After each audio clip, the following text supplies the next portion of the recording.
এই আয়াত আল্লাহ সুবহানাহু ওয়া তাআলা বলেন, ইন্না ইদ্দাতাশ শুহুরি ইনদাল্লাহি 12 শাহরান ফি কিতাবিল্লাহি ইয়াওমা খালাকাস সামাওয়াতি ওয়াল আরদা মিনহা আরবাআতুন হুরুম।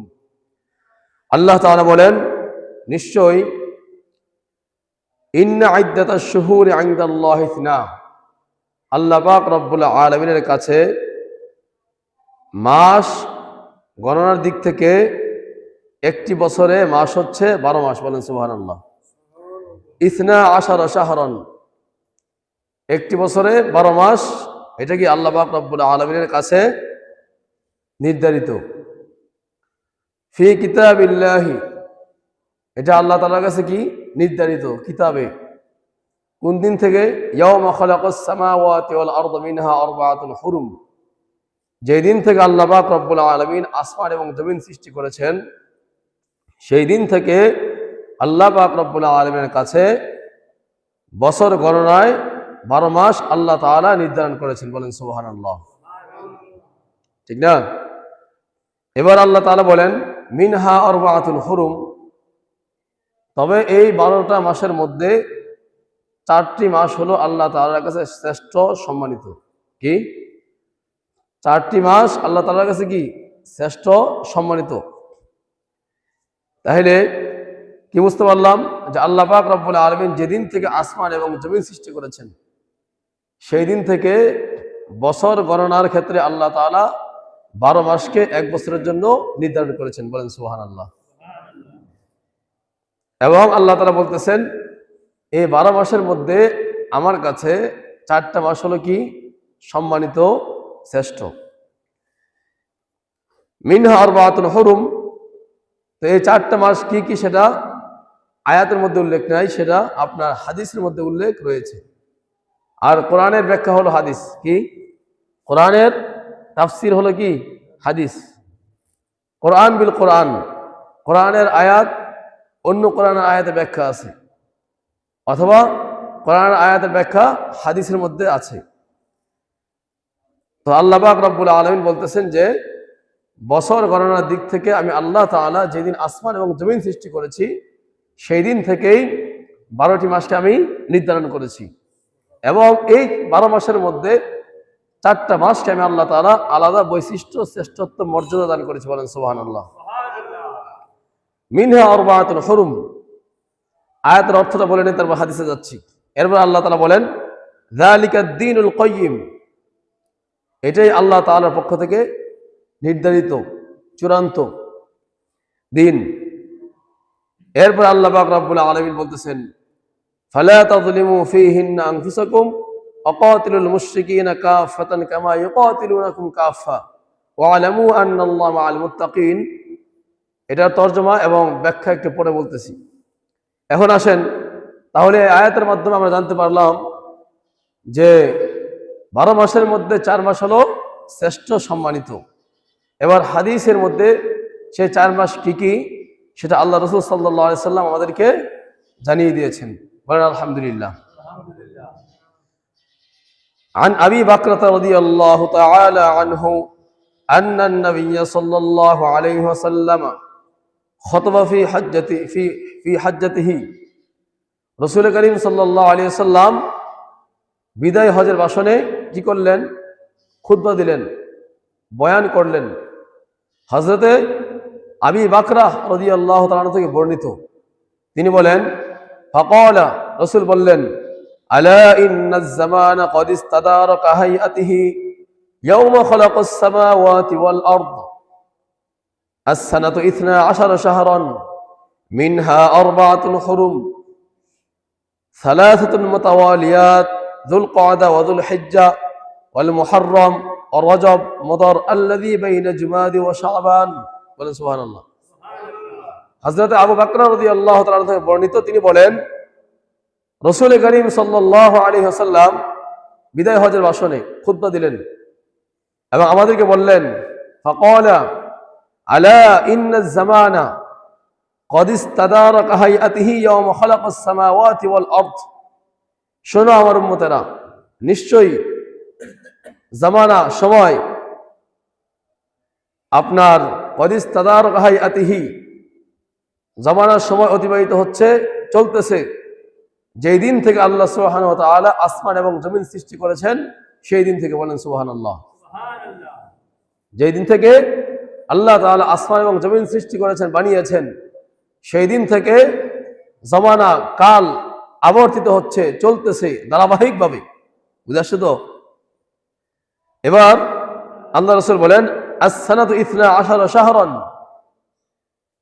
এই কাল জামানা অতিবাহিতের মধ্যে আল্লাহ তাআলা 12টা মাসকে নির্ধারণ করেছেন 1 বছরের জন্য, বলেন সুবহানাল্লাহ।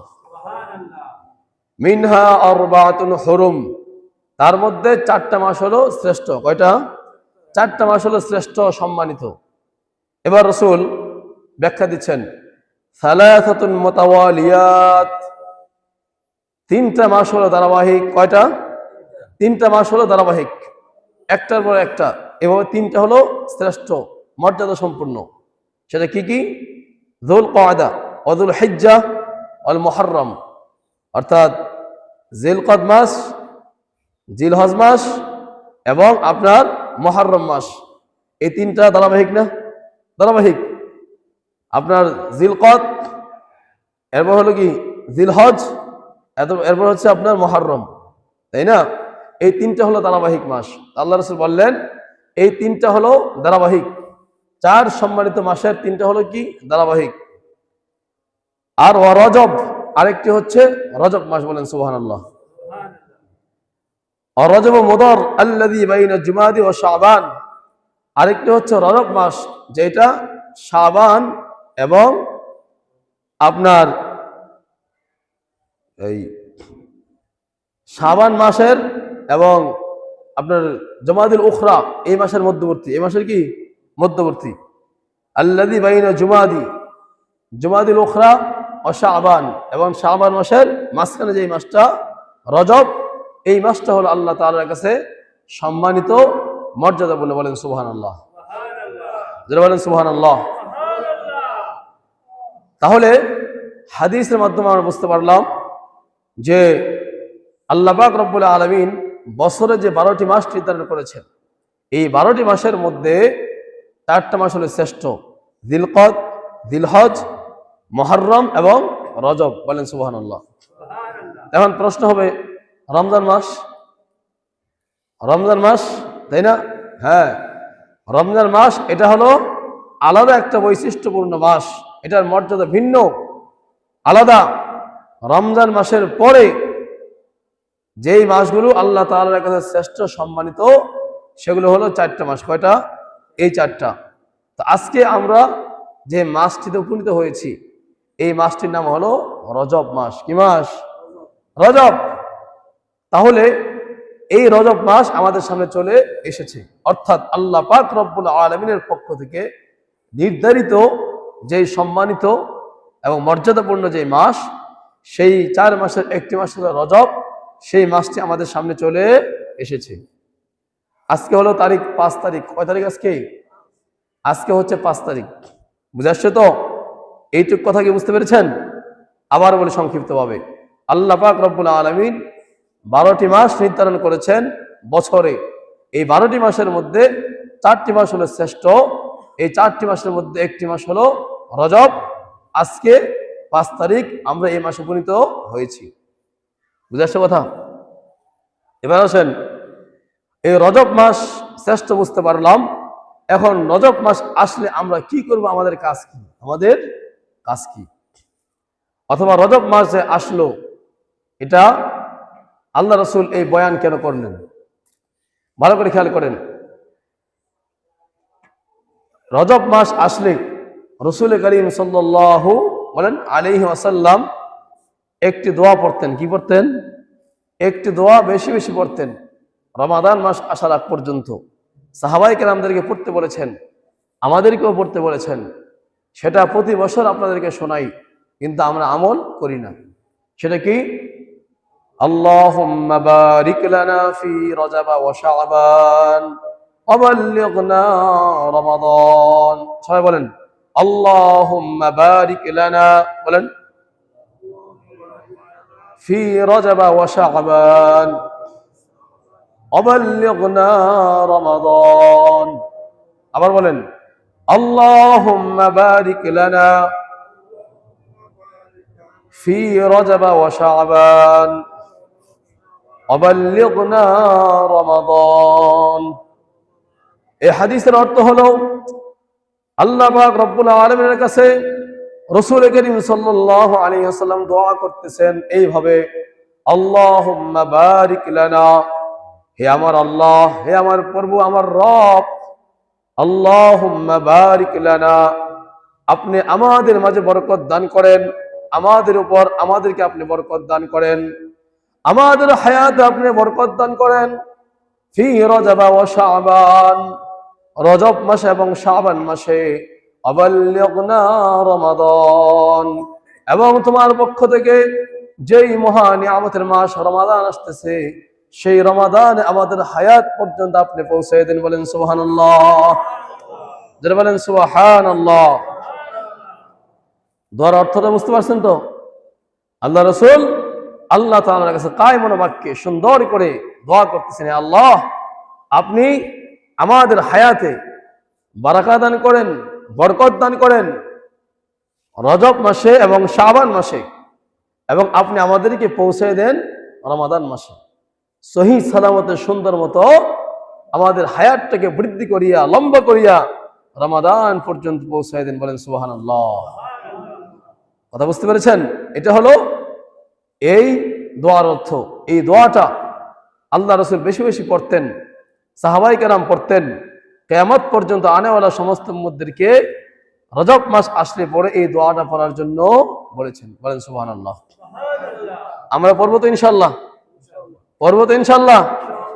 নামাজের দোয়ার মধ্যে, নামাজের দোয়া ছাড়া বসে আছেন, কায়মন বাক্যে আল্লাহ তাআলার কাছে এই সময়টাতে হায়াত কামনা করেন, রমাদান পর্যন্ত আল্লাহ যেন আপনাকে আমাকে পৌঁছায় দেয়। বুঝে আসছে তো কথা? তাহলে এক নম্বরে রজব মাস সম্মানিত মাস আসলে এই দোয়াটা বেশি বেশি করতে হবে। বুঝে আসছে তো? এবার আসেন, এই রজব মাস আমাদেরকে কি বার্তা দেয়? রজব মাস আমাদেরকে কি বার্তা দেয় ভালো করে বোঝেন। এই রজব মাস রমাদানের মাসের আগমনী বার্তা দেয়। কিসের বার্তা দেয়? আগমনী বার্তা দিচ্ছে। কি দিচ্ছে? রমাদান মাস আসার আগমনী বার্তা এই রজব মাস আমাদেরকে দিচ্ছে।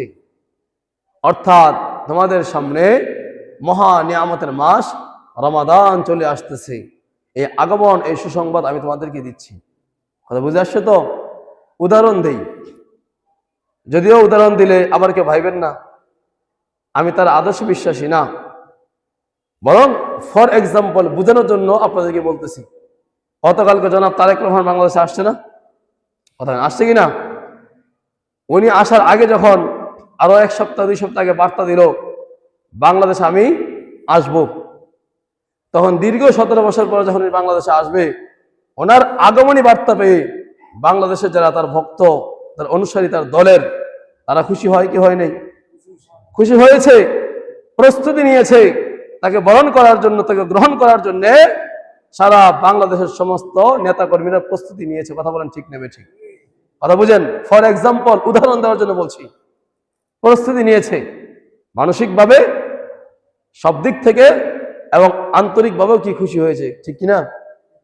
কারণ উনি যখন বলেছে আমি বাংলাদেশে আসবো দীর্ঘ 17 বছর পর, ফলে এই আগমনী বার্তা পেয়ে সারা বাংলাদেশের সমস্ত নেতাকর্মীরা উচ্ছ্বসিত, উৎফুল্লিত, খুশি, ঠিক কিনা? কথা কয় না? ঠিক নেই? ঠিক তদ্রূপ ভালো করে বোঝেন।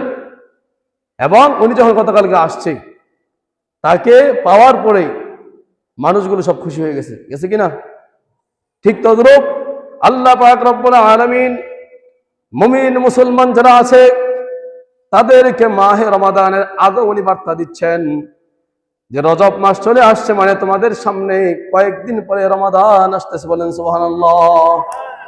যারা মুমিন এবং মুসলমান, আল্লাহকে ভয় করে, আল্লাহর মুহাব্বত যাদের ভিতরে আছে, আল্লাহকে যারা পছন্দ করে, যারা রমাদানের তামান্না করে, তারা আল্লাহ পাক রব্বুল আলামিনের এই রজব মাসে আগমনী বার্তা পাওয়ার সাথে সাথে উৎফুল্লিত হয়ে যায়, খুশি হয়ে যায়, উচ্ছ্বসিত হয়ে যায়, আল্লাহ পাক রব্বুল আলামিনের কাছে কায়েমুন ওয়াক্ত দোয়া করে, আল্লাহুম্মা বারিক লানা ফি রজব ওয়া শাবান ওয়া বাল্লিগনা রমাদান।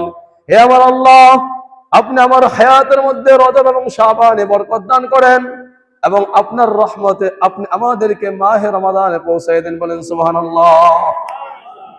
বুঝতে পেরেছেন? এই আগমনী বার্তা, রমাদানের আগমনী বার্তা। তাহলে আল্লাহ তাআলা আমাদেরকে রমাদানের আগমনী বার্তা দিচ্ছেন রজব মাস আসার মাধ্যমে। তাহলে যারা মুমিন মুসলমান, আল্লাহকে যারা মহাব্বত করে ভালোবাসে, একটি বছর পরে আবার যখন রমাদান আসতেছে, তখন এই মুমিন মুসলমান গুলা কেমন খুশি হওয়া দরকার, ঠিক কিনা? কেমন খুশি হওয়া দরকার? শুধু খালি খুশি নয়, প্রস্তুতি নিবে। কি নিবে? প্রস্তুতি নিবে। যেমন নেতা আসছে, সব প্রস্তুতি নিয়েছে সারা দেশ থেকে। সারা গোটা দেশের মুসলমানেরা, শুধু গোটা দেশের নয়, সারা পৃথিবীর সমস্ত মুসলমানেরা রজব মাস আসার সাথে সাথে আল্লাহ পাক রব্বুল আলামিনের পক্ষ থেকে রমাদানের আগমনী বার্তা পাওয়ার সাথে সাথে প্রস্তুতি গ্রহণ করবে। কি করবে? প্রস্তুতি গ্রহণ করবে। বলেন না, কি করবে? প্রস্তুতি গ্রহণ করবে। নিজেদেরকে মানসিকভাবে, আত্মিকভাবে সব কিছুর মাধ্যমে প্রস্তুত করবে। এবং আল্লাহ পাক রব্বুল আলামিনের পক্ষ থেকে যখন রমাদান মাস চলে আসবে, ওইটাকে নিয়ামত মনে করে সে খুশির চিত্তে রমাদানের রোজা রাখবে, কোরআন তেলাওয়াত করবে, নেক আমল করবে, গুনাহগুলিকে বর্জন করবে। এইভাবে খুশির চিত্তে, আনন্দ চিত্তে মাহে রমাদানটা পেয়ে সে ব্যক্তি দুনিয়ার মধ্যে সবচেয়ে খুশি অন্তর্ভুক্ত হয়ে যাবে। বলেন সুবহানাল্লাহ। কথা বলেন, ঠিক না? বুঝতে পেরেছেন? তাহলে এটা হলো আগমনী বার্তা রমাদানের। আল্লাহ তাআলা আমাদেরকে দিয়ে দিয়েছেন। ফলে আমাদের যাদের দিলের মধ্যে আল্লাহর মহাব্বত আছে, রমাদানের আগ্রহ আছে এবং আল্লাহকে আমরা পাইতে চাই, তাদের দিলের মধ্যে খুশির সীমা নাই। কি নাই? খুশির সীমা নাই। অনেক আল্লাহর বান্দারা আজকে সকালে শুনলাম রোজা রাখতে শুরু করেছে, রোজা রাখতে শুরু করেছে, 24 ঘন্টা দোয়া করতেছে, আল্লাহ তাআলার কাছে হায়াত কামনা করতেছে, আল্লাহ আপনি আমাকে রমাদানে পৌঁছায় দেন, রজব এবং শাবানে বেশি বেশি রোজা রাখতে পারে সেই তৌফিক দান করেন। নিজেকে প্রস্তুত করতেছে, আল্লাহর সামনে নিজেকে পেশ করবে। রমাদান যখন পেয়ে যাবে, তখন সে ব্যক্তি খুশির চিত্তে রমাদানের সমস্ত আমলগুলো করবে। বলেন সুবহানাল্লাহ। যারা বলেন সুবহানাল্লাহ। কথাটা বুঝতে পেরেছেন তো? তাহলে এটা হচ্ছে রমাদানের আগমনী বার্তা। আমাদের প্রত্যেকের খুশি হওয়া দরকার, অথচ আমরা গাফেল। আমরা এখনো পর্যন্ত গুনাহের গাফলাতের মধ্যে নিমজ্জিত। এখন আমাদের হুঁশ নাই, আমরা নাফরমানিতে নিমজ্জিত। অথচ আমাদের সামনে রমাদান চলে আসতেছে, আগমনী বার্তা আল্লাহ তাআলা দিয়ে দিয়েছেন। বুঝাচ্ছে তো? এখন আমরা এই আগমনী বার্তা পাওয়ার পরে বুঝতে পারলাম প্রস্তুতি গ্রহণ করব, মানসিকভাবে প্রস্তুত হব। সেটা কিভাবে গ্রহণ করব? সেটা কিভাবে গ্রহণ করব? সুবহানাল্লাহ। আমাদের মা বোনেরা তো অনেকে এবং আমরাও কি প্রস্তুতি গ্রহণ করি? বুট, মুড়ি, পেঁয়াজ, ডাল, তেল যা আছে, ঠিক কিনা? কথা কয় না। এবং মহিলারা আগের থেকে বলবে, জামাই রে এই বছর আমার শাড়ি কিনে দিবা, লেহেঙ্গা কিনে দিবা, নাইলে কিন্তু খবর আছে, ঠিক কিনা? এই ধরনের আবদার ঈদকে সামনে রেখা। না না, এগুলো নয়। প্রস্তুতি কি? আল্লাহ পাক রব্বুল আলামিন আয়াতের মধ্যে বলেন, যে আয়াতটা আমি তেলাওয়াত করেছিলাম, ফালা তাযলিমু ফীহিন্না আনফুসাকুম, তোমরা তোমাদের নফসের উপরে জুলুম করবে না। এই 4টা মাস, যে 4টা মাস আমি আল্লাহ সম্মানিত করেছি, মর্যাদাবান করেছি, আমি আল্লাহ পাক রব্বুল আলামিনের কাছে শ্রেষ্ঠত্ব আছে। এই 4টা মাস আসলে ফালা তাযলিমু ফীহিন্না আনফুসাকুম, তোমরা তোমাদের নফসের উপর জুলুম করবে না। বলেন সুবহানাল্লাহ। কি করবে না? জুলুম করবে না। ফালা তাযলিমু ফীহিন্না আনফুসাকুম, তোমরা তোমাদের নফসের উপরে কি করবে না? জুলুম করবে না। নফসের উপর জুলুম করে কিভাবে? একটা লোক নিরহ নিরপরাধ, তার উপর যদি আপনি কোনো অন্যায় কিছু চাপিয়ে দেন, সেটাই তো জুলুম। কথা বলেন ঠিক না? সেটাই জুলুম। ঠিক তদ্রূপ আপনার নফস আল্লাহ তাআলা দিয়েছেন, তার কিছু খোরাক আছে, কাজ আছে, আপনি সেই খোরাক তাকে দিলেন না, সেই কাজ তাকে দিয়ে করালেন না, আপনি আপনার নফসের মধ্যে কি করলেন? জুলুম করলেন। আমরা প্রতিনিয়ত আমাদের নিজের উপর আমরা জুলুম করতেছি, আমাদের কোনো খবর নাই। এই জন্য তো আল্লাহ তাআলা দোয়া শিখেছেন কি? আল্লাহুম্মা ইন্নী যালামতু নাফসি। অর্থ কি? পড়ে না আমাদের মধ্যে দোয়া মাসুরা, অর্থ কি? আল্লাহুম্মা ইন্নী যালামতু নাফসি, হে আল্লাহ, নিশ্চয় আমি আমার নফসের প্রতি জুলুম করেছি, আমি আমার নফসের প্রতি জুলুম করে ফেলাইছি। যুলমান কাসীরা, শুধু জুলুম না, মারাত্মক জুলুম করেছি। ওয়ালা ইয়াগফিরুয যুনুবা ইল্লা আনতা, আপনি ছাড়া এই গুনাহ মাফ করার কেউ নাই। ফাগফিরলি, সুতরাং আপনি আমাদেরকে মাফ করে দেন, আমাকে মাফ করে দেন। মাগফিরাতাম মিন ইনদিকা, আপনি ছাড়া আর কেউ মাফ করে না বলে নাই। ইন্নাকা আনতাল গফুরুর রহিম, আপনিই চিরদয়ালু এবং আপনিই মহাক্ষমাশীল। বলেন সুবহানাল্লাহ। তার মানে নিজের নফসের প্রতি জুলুম, অর্থাৎ গুনাহ করা, নাফরমানি করা, আল্লাহ পাক রব্বুল আলামিনের বিরুদ্ধাচরণ করা। এক কথায় বলতে গেলে আল্লাহ পাক রব্বুল আলামিনের হুকুমের বাহিরে, রাসূলের সাল্লাল্লাহু আলাইহি সাল্লামের সুন্নাহর বাহিরে নিজের নফসকে পরিচালিত করা, নিজের মন চাহি মতো প্রবৃত্তির তাড়নায় হাওয়াই নফসের কারণে যেভাবে মন চাইলো, হালালের হারামের তমিজ নাই, নাফরমানি না ইবাদত কোনো খবর নাই, যেভাবে ইচ্ছা সেভাবে চলছি, নফসের তাবিদারি করতেছি, এটা হলো নফসের উপর জুলুম। আল্লাহ তাআলা বলতেছেন কেমন যেন, ফালা তাযলিমু ফীহিন্না, শোনো, এই 8, 9 মাস 11 মাস পর্যন্ত যা কিছু করেছ, সুতরাং এই 4টা মাস আসলে, এই 4 মাসে ফালা তাযলিমু ফীহিন্না আনফুসাকুম, তোমরা তোমাদের নফসের উপর জুলুম করিও না। বলেন সুবহানাল্লাহ। হ্যাঁ, ফালা তাযলিমু ফীহিন্না আনফুসাকুম, তোমরা তোমাদের নফসের উপরে জুলুম করিও না। অর্থাৎ তোমরা প্রস্তুতি গ্রহণ করো রমাদানের জন্য, কিভাবে? গুনাহ মুক্ত থেকে, তোমাদের নফসের উপরে জুলুম মুক্ত থেকে, অর্থাৎ গুনাহ করবা না, নাফরমানি করবা না, সেগুলো ছেড়ে দিয়ে নিজের আত্মাকে পরিশুদ্ধ করো, রমাদানের জন্য প্রস্তুতি গ্রহণ করে। বলেন সুবহানাল্লাহ। বুঝতে পেরেছেন কথা? তাহলে আমরা কি বুঝতে পারলাম? এই যে মাহে রমাদানের আগমনী বার্তা, রজব মাস আসছে, এই রজব মাস আমাদেরকে রমাদানের আগমনী বার্তা নিয়ে আসছে। এটা শ্রেষ্ঠ মাস, সম্মানিত মাস। এই মাসে কি করতে হবে? বেশি বেশি আল্লাহ তাআলার কাছে দোয়া করতে হবে, এবং আমরা আগে পরে যত গুনাহ করেছি, নাফরমানি করেছি, সেগুলিকে ছেড়ে দিয়ে পরিশুদ্ধ হয়ে রমাদানে পৌঁছতে হবে, প্রবেশ করতে হবে। বুঝে আসছে কথা? বুঝতে পারছেন এই কথাগুলো? আল্লাহ তাআলা আমাদের সবাইকে আমল করার তৌফিক দান করেন। যারা বলেন আমিন, আর যারা বলেন আমিন। এখন আল্লাহ পাক রব্বুল আলামিন রাসূলের মাধ্যমে দোয়াটা কেন শিখাইলেন, এটা বলে দেই। হায়াত কেন কামনা করলেন? দেখেন, একটি বছর পরে আবার রমাদান আসতেছে। মুমিন এবং মুসলমানদের জন্য রমাদান মাস পাওয়া হলো তার জীবনের সমস্ত সৌভাগ্যের একটি মাস পেয়ে যাওয়া। এই রমাদান মাস পেয়ে গেলে তার জীবনের সমস্ত গুনাহ মাফ করাতে পারবে, তার জীবনটাকে, পুরা জিন্দগিটাকে সে আমল দ্বারা ভরপুর করতে পারবে। কদরের রাত্র লাভ হবে, ইতিকাফের সুযোগ পাবে, কোরআন তেলাওয়াত করতে পারবে, 1 টাকার সাদাকা 70 টাকার সমপরিমাণ পাবে। এই যে মহা নিয়ামত আল্লাহ তাআলা আমাদের উপর ঢেলে দিবেন, এই মহা নিয়ামতের মাসটা রমাদান আমাদের সামনে চলে আসতেছে। তো সেই জন্যে একজন মুমিন যখন রমাদান মাসে পৌঁছতে পারবে, আর সে যদি এই রমাদান মাসটাকে গনিমত মনে করে নিজেকে রমাদান মাসের মধ্যে আমলের মধ্যে লাগাইতে পারে, গুনাহগুলিকে মাফ করাইতে পারে, তাহলে ওই মুমিন সার্থক হয়ে যাবে, সফল কাম হয়ে যাবে। কথা বলেন ঠিক না বেঠিক? এই জন্য আল্লাহ রাসূল দোয়া করছেন, আমাদের মাঝে প্রমাণ আছে।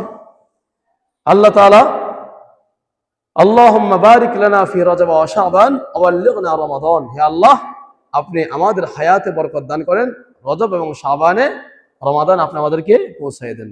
দেখেন ভালো করে খেয়াল করেন, গত রমাদান মাসে অনেক ভাই ছিল, আজকে কিন্তু দুনিয়াতে নাই। আছে? নাই। আমাদের নজরুল ভাই আমাদের সামনে ছিল, নামাজ পড়েছিল, তারাবি পড়েছিল, আজকে কিন্তু ওনার সৌভাগ্য হয় নাই, এই রমজানটা ওনার ভাগ্যে নাই। উনি কিন্তু জানতো না এই রমাদান মাস আমি পাবো কি পাবো না, কিন্তু আল্লাহ পাক রব্বুল আলামিন তাকে কিন্তু নিয়ে গিয়েছেন। আমাদের মুসল্লি, ঠিক কিনা? ও ভাই, ও মুসল্লি, আমার মা বোনেরা, আমার যুবক যুবতী ভাই বোনেরা, একটু খেয়াল করেন, যেই 2টা মাস আছে, 1.5টা মাস আছে, এই সময়ের মধ্যে আমার হায়াত থাকবে কি থাকবে না আমরা কেউ জানি না। সেই জন্য রাসূল বলেছেন, তোমরা আল্লাহর কাছে হায়াত কামনা করো, বরকতের দোয়া করো। আল্লাহ তাআলা যেন, যেহেতু রমাদান মাসের সামনে তোমাকে নিয়ে আসছে, তোমার হায়াতে বরকত দান করিয়া আল্লাহ পাক রব্বুল আলামিন যেন তোমাকে মেহেরবানি করে রমাদানে পৌঁছায় দেয়, সেই জন্য নেক হায়াতের দোয়া করে বলেন সুবহানাল্লাহ। জয়গান সুবহানাল্লাহ। কতক্ষণ ঠিক না ঠিক? তবে একটা মেসেজ আপনাদেরকে দিয়ে শোনাই দেই, খেয়াল করেন। হাদিসের মধ্যে আছে, রমাদান ইলা রমাদান মুকাফফিরাতুল লিমা বাইনাহুন্না ইজাজতুনিবাতিল কাবাইর। হাদিসের মধ্যে আছে, যদি কেউ রমাদান মাস পাওয়ার পরে ওই রমাদানের কদর করে, নেক আমল করে, গুনাহ থেকে মাফ চায়, তওবা করে, আগামী রমাদান মাস আসার আগ পর্যন্ত মাঝখানে যত গুনাহ খাতা হবে, ওই ব্যক্তি যদি দুনিয়া থেকে চলেও যায়, ওই রমাদানের আমলের কারণে আল্লাহ পাক রব্বুল আলামিন তার জীবনের সব গুনাহ মাফ করে দিবেন। বলেন সুবহানাল্লাহ। এই খেয়াল করেন, কথাটা কেন বললাম? আমাদের নজরুল ভাই যিনি চলে গেছেন, তার শেষ রমাদানের আমল ছিল নিয়মিত খতমে তারাবি পড়েছেন, তার সন্তানকে নিয়ে পড়েছেন, এক ওয়াক্ত নামাজও কাজা করে নাই, পুরা রমাদান মাস দাঁড়িয়ে দাঁড়িয়ে খতমে তারাবি পড়েছেন। আলহামদুলিল্লাহ। ওই যে আমার ভাই চলে গেছেন, কিন্তু তার শেষ আমল, শেষ রমাদানের আমল ছিল, এর উসিলায় আল্লাহ পাক রব্বুল আলামিন এই পর্যন্ত যত যত গুনাহ হয়েছে সব গুনাহগুলিকে আল্লাহ মাফ করে দিবেন। বলেন সুবহানাল্লাহ।